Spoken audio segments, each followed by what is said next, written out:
धर्मांतरण अध्यादेश बना कानून। हाई कोर्ट ने खारिज की याचिका, फ्रेश याचिका करने का दिया मौका। 6 अप्रैल को होगी सुनवाई। यूपी सरकार के धर्मांतरण अध्यादेश को चुनौती देने वाली याचिकाओं पर इलाहाबाद हाई कोर्ट में बुधवार को सुनवाई हुई। कोर्ट के अध्यादेश को चुनौती देने वाली याचिकाओं पर सुनवाई टाल दी है। याचिकाकर्ता की तरफ से अगली सुनवाई पर नई अर्जी दी जाएगी। बता दें, विधानमंडल के दोनों सदनों से बिल पास होने के बाद से अध्यादेश कानून बनने जा रहा है।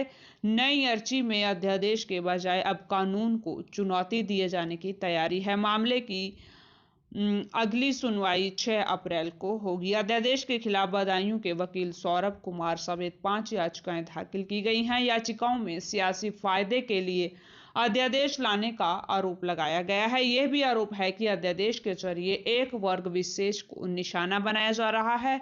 वहीं मामले में राज्य सरकार के धर्मांतरण अध्यादेश को कानून व्यवस्था के लिए जरूरी बताया है। चीफ जस्टिस गोविंद माथुर और जस्टिस सौरभ श्याम शमशेरी की डिवीजन बेंच से इस पर सुनवाई हुई है। आइए सुनाते हैं आरिफ इकबाल, अधिवक्ता, उच्च न्यायालय ने क्या कहा। इलाहाबाद हाई कोर्ट में शोभना स्मृति ने एक पिटीशन फाइल की थी। यूपी गवर्नमेंट ने अर्लियर एक ऑर्डिनेंस ले आया था, अध्यादेश। उसमें धर्मांतरण के संबंध में था कि कोई एक गैर मजहब की लड़की दूसरे मजहब के लड़के से शादी करने पे ये था, तो उसको एक चैलेंज किया था शोभना स्मृति ने कि यह गलत है, एक वर्ग विशेष को निशाना। लव जिहाद से रिलेटेड था कि लव जिहाद कोई बढ़ावा देता है। जो आर्टिकल 21 में कई जजमेंट इससे पहले भी आ चुके हैं। ऑनरेबल जस्टिस पंकज नकवी साहब का, रोहित अग्रवाल साहब का डिवीज़न बेंच का कई जजमेंट आ चुका है।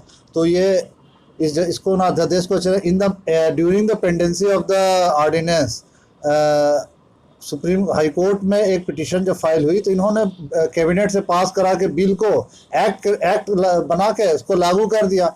तो जो ऑर्डिनेंस को चैलेंज हुआ था, चूंकि अब सर्कमस्टांसेस चेंज हो गए, तो इन्होंने पिटीशन को विड्रॉ कर लिया। और पिटीशन को विड्रॉ करने पे ऑनरेबल जस्टिस चीफ जस्टिस साहब ने, गोविंद माथुर साहब ने, ऑनरेबल जस्टिस एस एस शमशेरी साहब ने लिबर्टी देते हुए फ्रेश पिटीशन, चूंकि अब एक्ट्स के जो उसके कमियां हैं जो उसको चैलेंज करने के लिए इन्होंने लिबर्टी दी कि आप फ्रेश पिटीशन फाइल करके एक्ट को चैलेंज करिए।